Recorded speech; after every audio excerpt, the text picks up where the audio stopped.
On an airplane not too long ago, there was a little lady about 4'10", and she had gotten on the plane first, and she got about halfway down the aisle, and she couldn't get her stuff. She had a handbag, and so she couldn't reach the upper bin. She was standing on the seat and all this, and I was right behind her. All of the people in back of me were all grumbling about this lady and how rude she was being and how terrible and how can you behave this way? And if you're going to take so long, then you should have got on last. It's like their observer was telling them to act nasty, or they weren't paying attention to that. And I was saying, what can I do here? Where there was a time when I would have thought, get out of the way, lady. Come on, I got to get to my seat, and you're holding up everybody and all. I didn't do that. I stopped. I said, here, I'm 6'1". I can do this for you. And I put that up, and I did this, and I said, here, have a nice day. And I had a book with me, and I signed it, and I gave it to her, and she was happy, and that was the observer. In order to make this technique work for you, and all of us have that capacity to do it, as I've just illustrated, what you have to do is first become aware of what you're doing to yourself. That if you're into that hurry up, type A, got to get there fast, everything has got to get done yesterday kind of mentality, then there's still something that is making you do that. It may be very instantaneous, or what some people would call subconscious, which I don't like to call it that, because if it's below your consciousness, then you're not aware of it anyway, so, why call it that? And that's just a cop-out. It's an instantaneous reaction through a lot of training to how you have to live your life. So what you do is you catch yourself. In moments like I just described on the airplane, or in any moment when you find yourself reacting in a way that you know isn't good for you, isn't working for you, isn't healthy. I get on the elevator, and I'm on the 17th floor. I have an office on the 17th floor. And I get in the elevator, and a couple gets on the 14th floor, the elevator opens, and they're complaining about a tax audit that they just went through and how awful it was, and that they took more money of us, and they're always doing that. And I'm standing in the back of the elevator. It was August, and they're complaining about how hot it is in August. And it's just, God, it's been ghastly. This whole time, another day, and we got to go out in this heat. And I'm standing listening to this, and there's the audit over here, and there's the heat over here. Then we get to the 4th floor, and another couple gets on. And they're complaining about how many stops the elevator's making today. It's true. So they're like, oh, damn elevator, it's always stopping, and it's like... So I'm standing in the back watching this whole scene playing out in front of me, thinking to myself, I never do this. I used to do this, but I never do this anymore. And you may say, well, what is it that you don't do? What I don't do is ever find it possible for myself to think about things that I don't like, or that are missing, or that are miserable, or that I find distasteful, because I somehow have got in my consciousness an understanding that when you do that, that's what expands in your life. And that really successful people only see things working out. And they understand that, they get that, they hold on to that, and they get that picture of it. Like, I can't get a picture before going out to speak of an audience who's not going to like me. Because I know that's going to expand. I know that it's going to be great, and it's going to be terrific, and it's going to be fun. If I keep that consciousness inside of me, that I'll expand that into action. So now you have to do is look at all of the stuff that's going on in your life. And how much of it is a result of, you'll see it when you believe it, of seeing what you're thinking about. Now, when my kids go to sleep at night, I never tell them if they got a little sniffle, this is going to be worse tomorrow, you're going to have to take off school. I wouldn't want to program them with anything like that. I always tell them how strong they are, how terrific they are. This thing's going to be gone in the morning, and you'll be off to school, and it's going to be great. I want them to be able to expand into form thought that they want, rather than the other way around.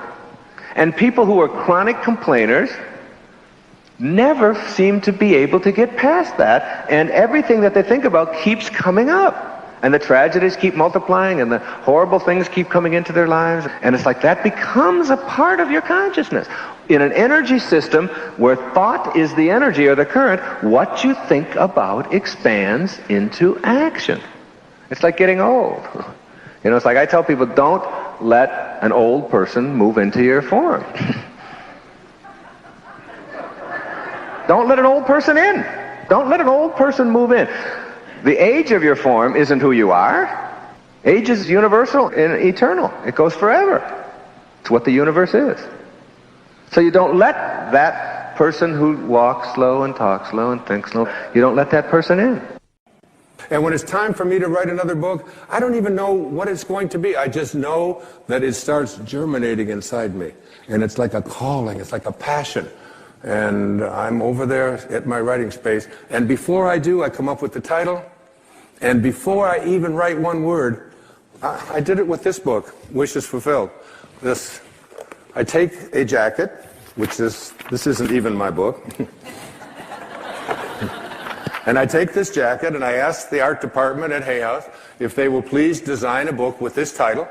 And I put it around another book, which I have done, and I set it on my writing space next to Ralph Waldo Emerson and Jesus Christ picture and Paramahansa Yogananda and my children and the people that I love deeply and profoundly in my life. And I look at it with 3 white candles that I light every single time I sit over there, and I look at that jacket.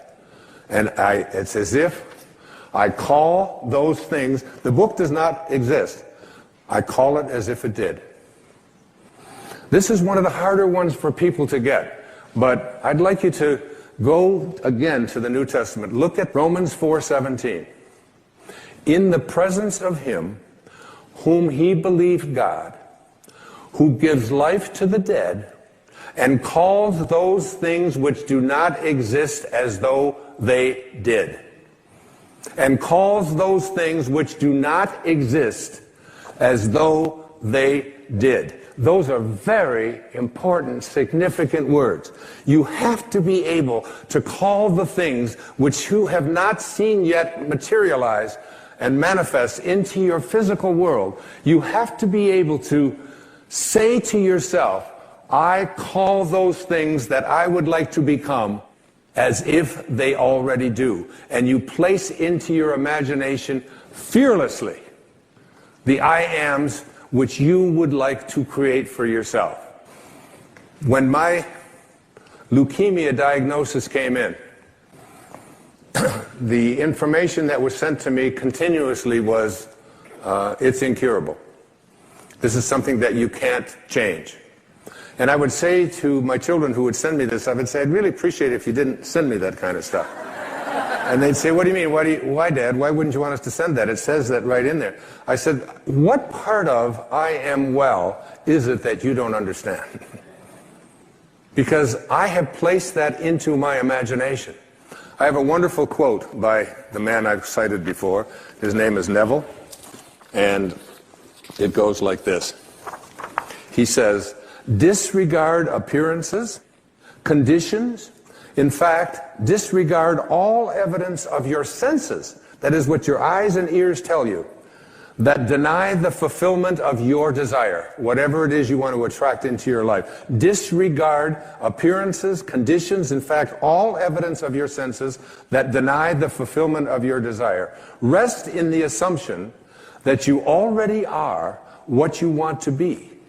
For in that determined assumption, you and your infinite being, your extraordinary self, which is what this program is about, are merged in creative unity, and with your infinite being, God, all things are possible. God never fails, and you are a piece of that which never fails.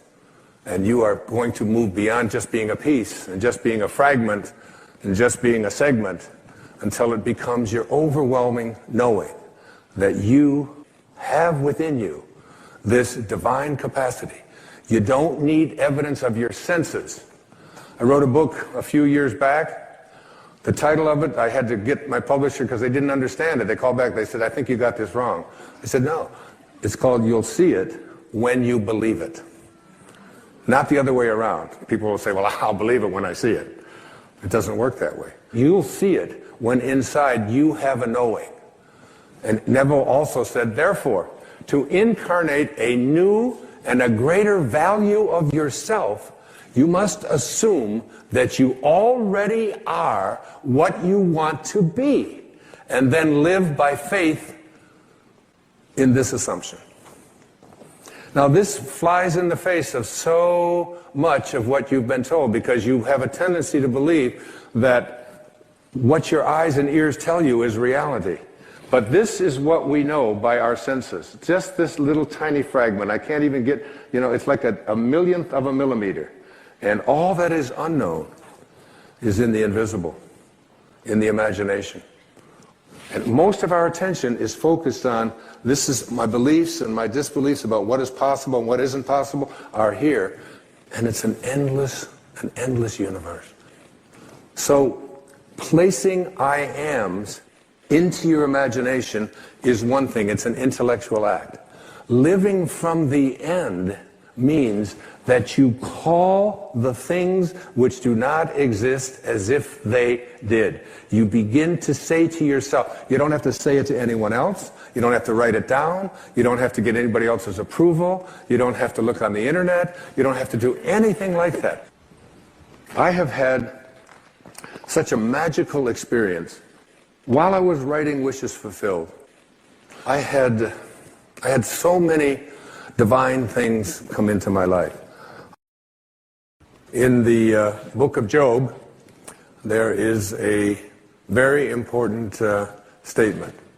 The statement says, in a dream, in a vision of the night, when deep sleep falls upon men while slumbering in their beds, then he opens the ears of men and seals their instruction. Your subconscious mind is most comfortable when you are unconscious. You are unconscious when you are in your sleep state.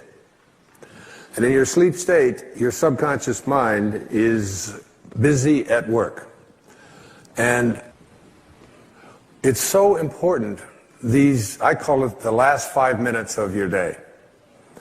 So you get into bed, every day you get into bed, you get ready to go to sleep, and you are now you're in that state between being awake and being asleep, where you're getting drowsy, and you are going to marinate for the next 8 hours in your unconscious, subconscious mind.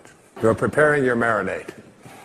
And the question is, how do you want to prepare yourself for having your instructions sealed?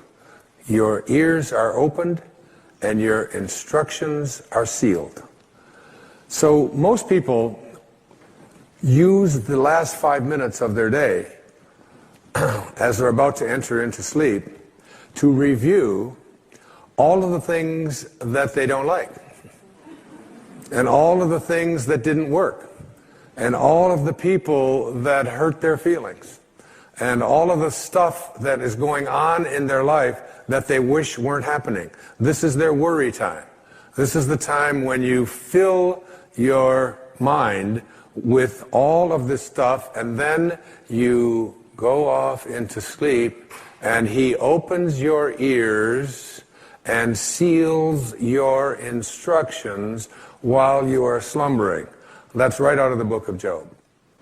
So what you want to do is reverse this practice, because your subconscious mind is listening to how you are asking the universe to provide for you what it is that you would like to attract or manifest into your life.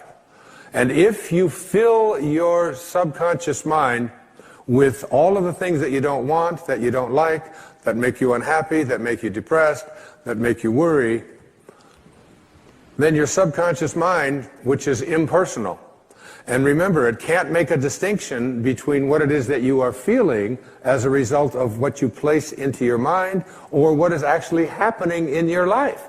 It doesn't distinguish one from the other. It's totally impersonal. It's just open to suggestion. And here you are suggesting to your subconscious mind, which will, when you awaken, you will align with the universal subconscious mind, the one mind. There's millions of people out there in the world. There's millions of you watching this program. And you can see the difference between each and every one of you on the basis of your appearances. But there's only one mind. That's what the great spiritual texts all teach us. So now, if you program your subconscious mind to Tell yourself to go over all the things you don't want, all the things you don't like, all the things that shouldn't have happened, all the ways that you were mistreated, all about how terrible the economy is. And, we live in a fear-based world.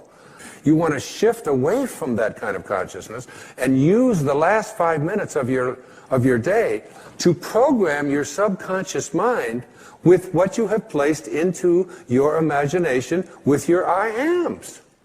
I am well. I say it to myself every night, especially when I get into that state, that weird state where you're sort of half awake and you're half asleep and you're heading towards that sort of that subconscious place. And I just remember what it says in the book of Job. I don't want my instructions sealed by going over, I am sick, I am poor, I am unhappy. I just say, I am content, I am lucky. When I wake up in the morning, I don't say, oh, good God, morning. It's the reverse. I say, good morning, God. It's like being grateful rather than being in that place where the things that you don't want are what you have programmed your life to be. I always think of this as, like you have a currency. And if I were to give you currency to go out and purchase what you want, and every place you went, you took this currency that you have to purchase what you want, and you purchase what you don't want, and then when you get home and you wonder why your house and your life is filled with everything that you don't want, it's because you're insane. That's just insanity. It is. I mean, why would you take the currency that you have to buy what you do, that's there for what you do want, and spend it on what you don't want? Well, the currency that you have for attracting into your life what you would like to have are your thoughts and your imagination and your I ams, your God consciousness. Why would you use it to say, I am unable, I am unlucky, I cannot, I will not? You're throttling, that's what it says in the I am discourses, you're throttling that great I am presence that is located within you. And so the last 5 minutes of your day, as you're about to marinate for 8 hours in your subconscious mind with your unconscious state, you want to go into that state. Even if your senses tell you, oh, you're just fooling yourself and so on. You don't want to use your senses and the internet and other people's opinions, what you see, what you hear. You want to let go of all of that and recognize that anything that you want to attract or create for yourself in your life begins with what you have placed in your imagination and have assumed the feeling of that wish fulfilled, and now you're going to practice it. There are a couple of quotes that I want you to look at that I put right up here for you. The first is a very important concept. Never underestimate your power to change yourself. Never overestimate your power to change others.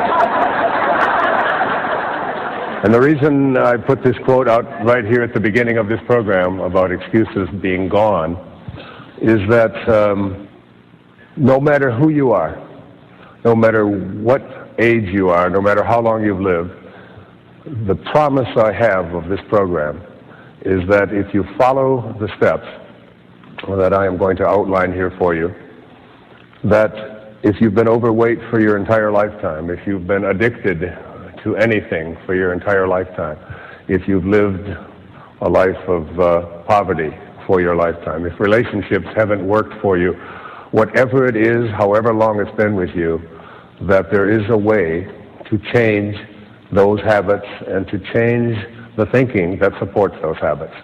I've come to know that. I've written an entire book about it. I believe in it. I've been practicing it not only in my own life, but with other people in workshops all around the world. And I know that there is something that you can do about them.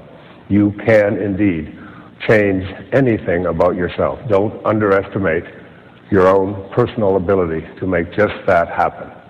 The second quote says something that is responding to what it is that you have to do to make that happen.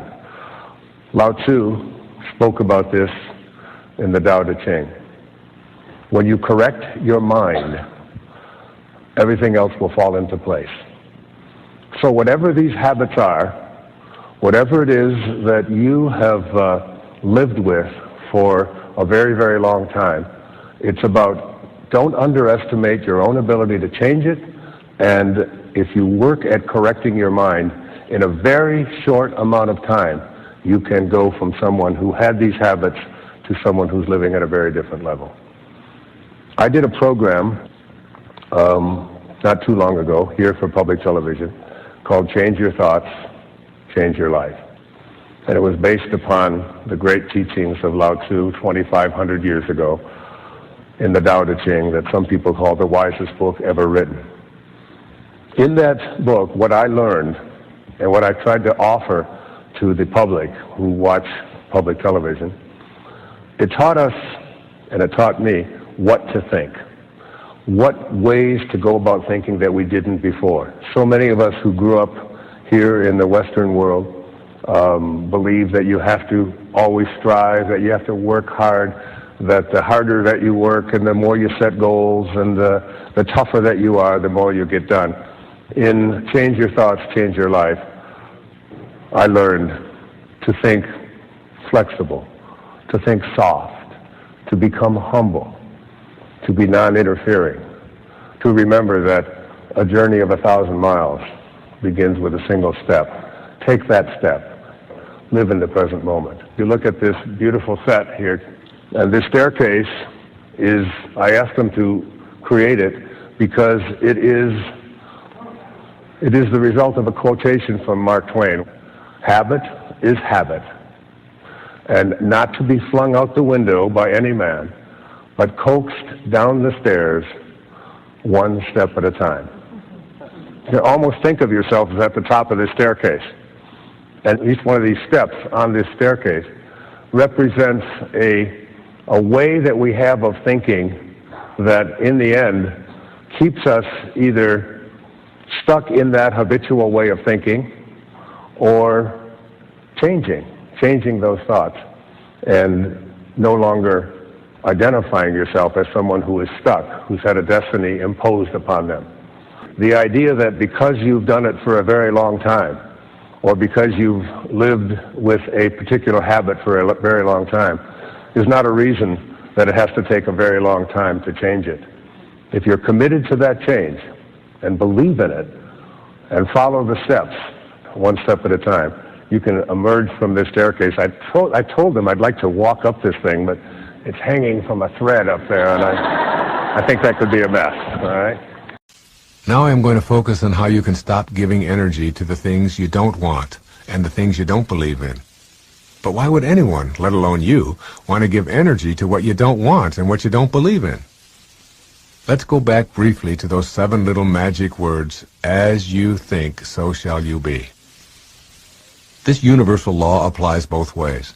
When you put your thought energy on your intentions with passion, you ultimately will act upon those thoughts, and you are bound to attract what you are thinking about into your life. This law also works to keep you from attracting solutions for your problems into your life.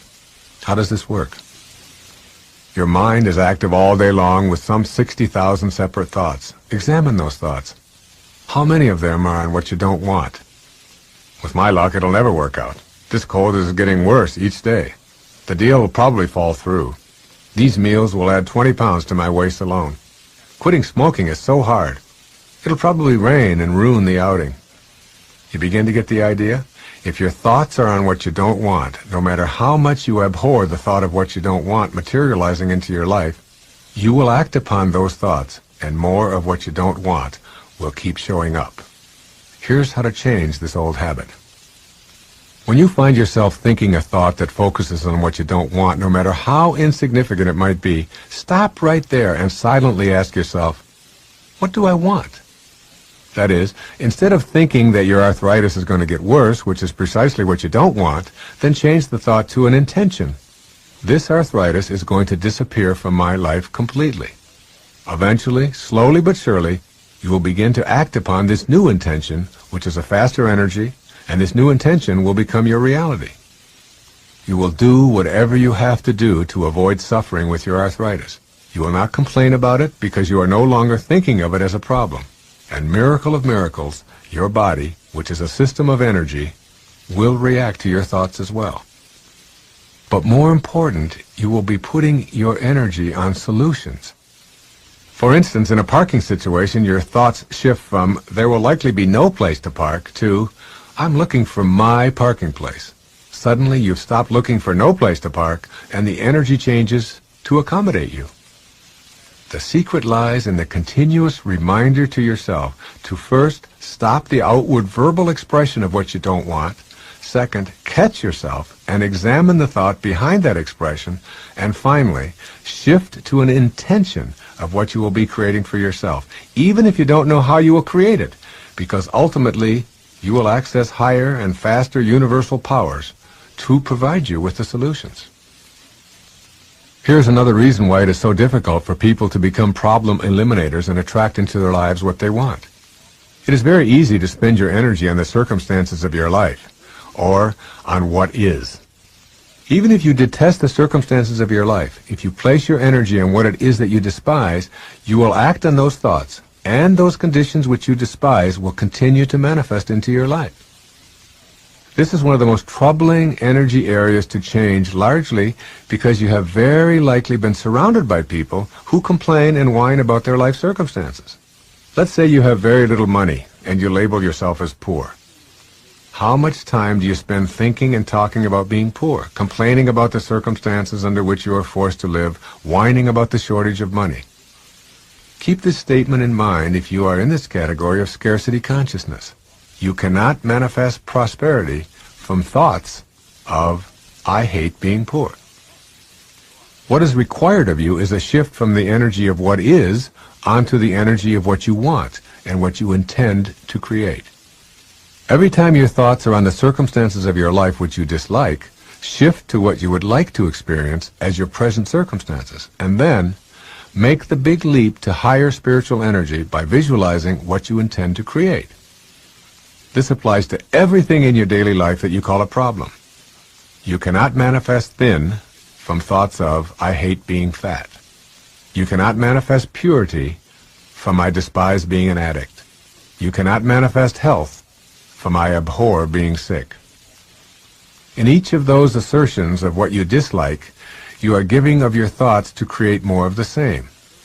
On the other hand, if you put your inner energy on your preferred self-picture, hold that vision as an intention, post your perfect weight in as many places as possible, and send love to yourself, surrendering to higher divine guidance to walk with you on your path to your ideal weight, you will act upon the new intentions, and you'll have brought a higher energy spiritual solution to your weight status.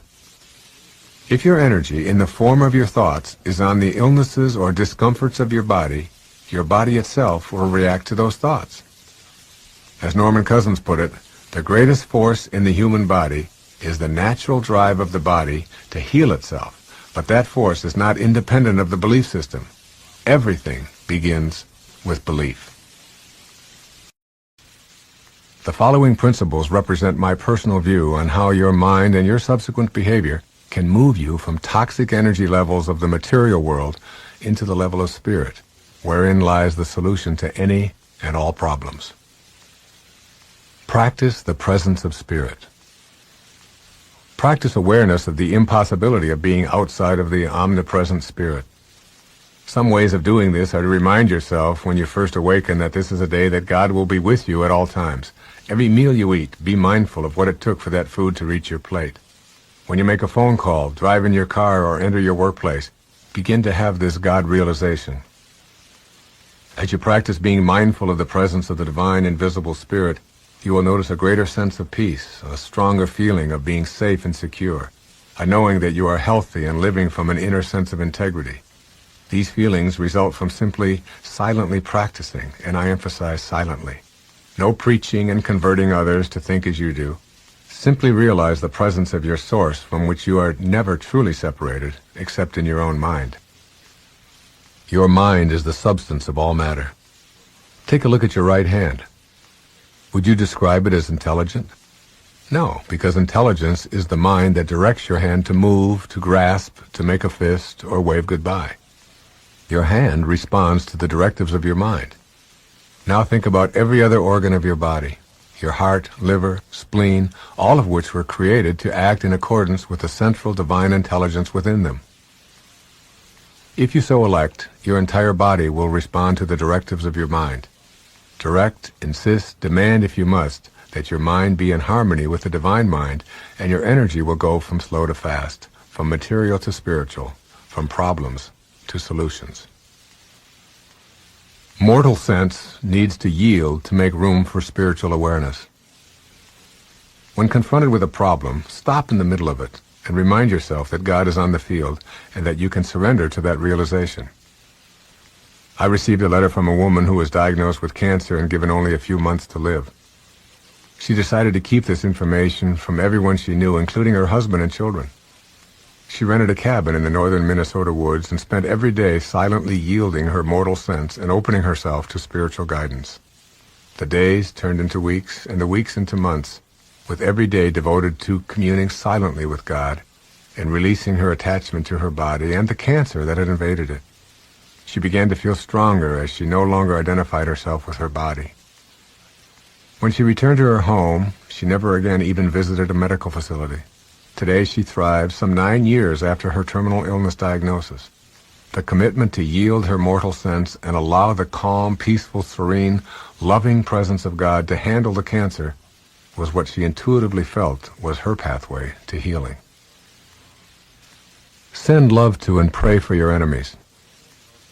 Harboring anger and hatred toward anyone guarantees that you remain in low energy fields where problems will continue to crop up in your life.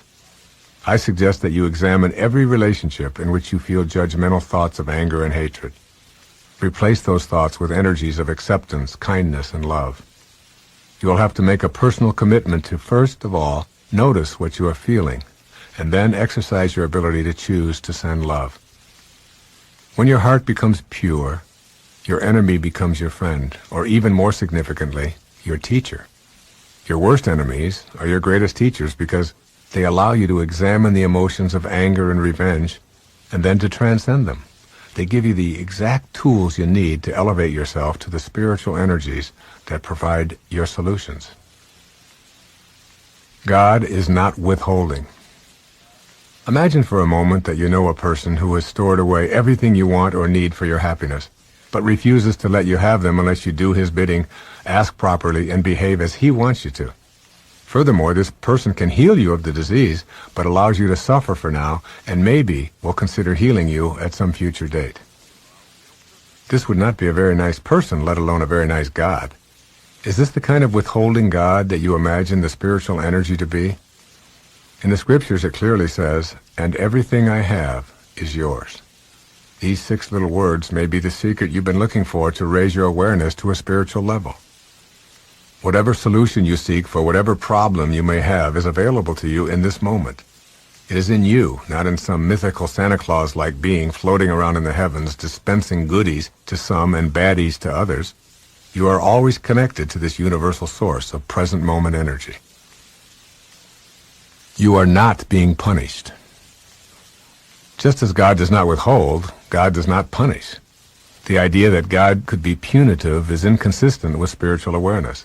It is a mistake of the ego or the intellect to believe there is evil for which God must punish you.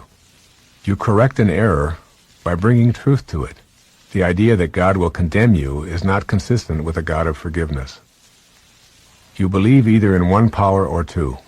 The power of one is the power of love. Evil exists first as a thought of non-good or non-God, and then it is that thought which is acted upon. But it's all an error. If it's not good, it's not of God. And if it's not of God, it can't exist, since everything is of the one power we call God. You can correct all of the errors of your belief in separation from God by bringing that higher, loving energy to those areas of your life that are plagued with problems. They are not punishments. Rather, think of them as errors to be corrected. The power of God is a creative, sustaining power. Resist not evil means to not give any credence to evil as a power in the first place. Once you embrace the idea of one power, you commune with that power and let go of the illusion that a power other than that of God created your problems. Divine love will meet every human need. Mary Baker Eddy is responsible for these words being printed on the wall of every Christian Science church. Divine love will meet every human need. How is it possible to believe this?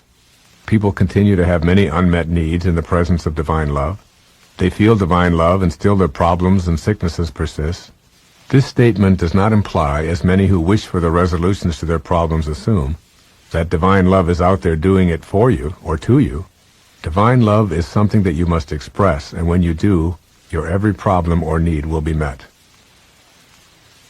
You cannot have God and have fear as well. Generally speaking, most people are afraid to become that which they can envision in their most glorious and perfect moments. Fear of your highest possibility keeps you from knowing God and living a life in which you can access spiritual solutions. Essentially, there are two overriding emotions, love and fear. And those two emotional states cannot be experienced simultaneously. Replace fear by simply allowing a feeling of love or the presence of God to reside right in that same ghostly spot where the fear was. Don't feel spiritual, be it. You don't wander around all day feeling moral or honest. You simply are a moral person.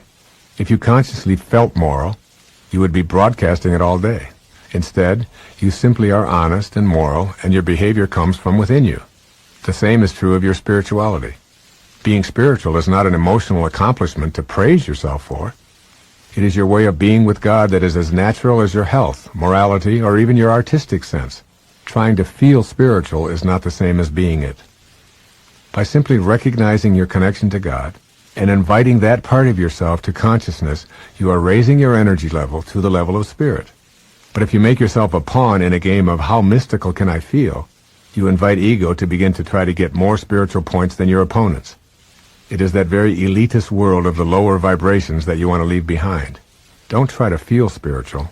Just be it. God cannot be divided against God. God is an infinite power which cannot be fragmented or divided. That is, God cannot be available for some people and unavailable for others. God cannot be here one day and gone the next. He cannot be in anything that is evil and also be in that which is good. In defining God, all discussion disappears, and you have only the one, all-knowing, all-good, all-loving presence. When you find yourself in duality, you are in the physical world where you perceive yourself as laden with problems, and you seek solutions. Your ego insists the solution to being sick is to find health. The solution for scarcity is abundance, and the solution to pain is pleasure. It is not God that is divided into good versus bad, disease versus health. It is you. The absolute way to health, prosperity, and love is in knowing that disease, scarcity, or evil never can be acknowledged as having power. If you ask God to heal you, you are acknowledging that God made you sick. When you ask God for special favors, you acknowledge a God power that kept those favors from you. Instead of seeking benefits or favors from God, remind yourself to commune with this eternal presence that is in you. Bring this presence to the illusions that are in your mind called problems. Harmony is your normal, natural state of being. A mind imbued with ignorance or error will keep the body in a constant state of disrepair and problems. Harmony is your natural state of being, because when you are natural, you are in the hands of the one loving presence called God. It is your mind that creates problems for you. Your mind has the power to steer you through this lifetime and make it a marvelous voyage. When you reach spiritual peace, your mind and body are the instruments through which God energy flows. At this consciousness, there is no limit to what can be revealed to you. As you become more aware of your divinity, you will discover your abilities to remove illusions of illness, scarcity, and evil. This harmonious relationship with Spirit is your natural state of being. I never attempt to influence God, to ask for favors, or beg God to do something for me while I wait around and do nothing. Instead, I use prayer to open the gates of my soul to this divine presence. So when you intellectually accept the 4 criteria below, your ability to undermine and undercut your old habituated patterns will have a solid base from which to proceed, and you'll graduate with honors from this completed course in Excuses Begone. So criterion number 1, it must make sense. Eliminating lifelong thinking habits cannot and will not happen if it doesn't strike you as a sensible thing to do. It doesn't really matter that everyone you know tells you how important it is to change. If it doesn't make sense to you, Then you'll retreat to your old ways and continue to explain them away with your convenient laundry list of excuses. If the answer to, do I really want to bring about this change, is yes, then that's all you need in order to proceed and succeed. But if you have any doubts whatsoever, your old excuse-making will surface and you'll revert back to your long-held habits. This one basic thought, this makes sense to me, even if no one else understands me and I don't know how to make it happen, and that's what I'm going to stick with, will lead you to a new path to walk upon. Each step from this new position leads to another and then another until you finally have the freedom that comes from living without the hindrance of excuses. Second criteria is that it must be doable. Within you there is a private space where no visitors are allowed. This is where you meet yourself in total honesty, where you know what you're willing to dream and to desire and ultimately to do. It's also where you find your answer to the question, am I willing and able to do what it takes to overcome these long-held habits of thought and action? If the answer is that you just can't make a change, you know yourself well enough to predict that you won't do the work that's necessary to accomplish it. Then you're wise to heed that response. Forget about changing those old habits, at least for now. However, if you don't know how you'll do it, but you still feel that it's doable, then proceed. You'll find the answers coming to you because of your willingness to view these changes as a real possibility. I was asked to be in a full-length motion picture based on the teachings that I've been associated with throughout my professional career. Even though I was to play myself in a script that included professional actors, this endeavor would still require me to take direction from a well-established film director, learn lines, shoot scenes over and over and over from every conceivable angle, and work on a movie set for a month. It would entail 12-hour days, often staying up all night and working outdoors, and always being told what to do, where to sit, how to react, where to go next, what to wear, and on and on.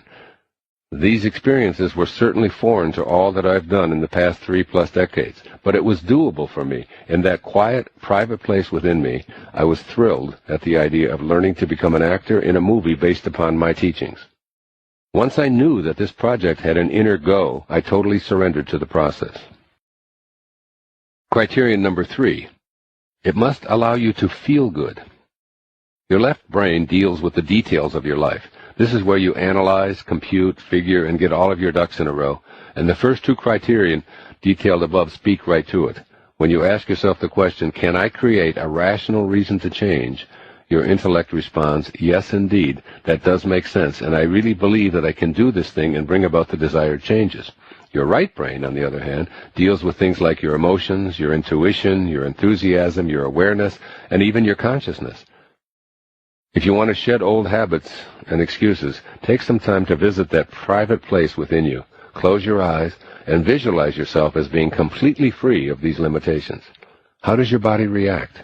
If you feel good, that's all the evidence you need to prove to yourself that you have a rational reason to change. If you're hanging on to a whole bunch of habits that have been reinforced by excuses, note that these will make you feel bad. Your old mental crutches only serve to keep you from having an experience within your body that registers as good, so you may even be accustomed to being emotionally bankrupt.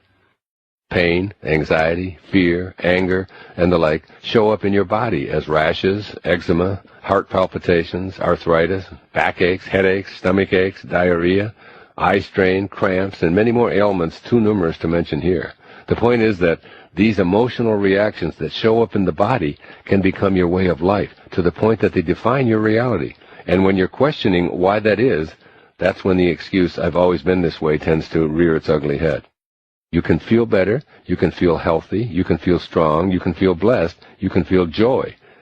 In short, you can feel great. If the idea of eliminating an incapacitating thinking habit that you've had for a long time resonates with you, then imagine it being done. Does its disappearance register in your body as a positive, healthy, and happy sensation? If so, then that alone is reason enough to plunge into the excuses begone formulations presented here. Criterion number 4. It must be aligned with the callings of your soul. How do you determine that you're aligned with your soul's purpose?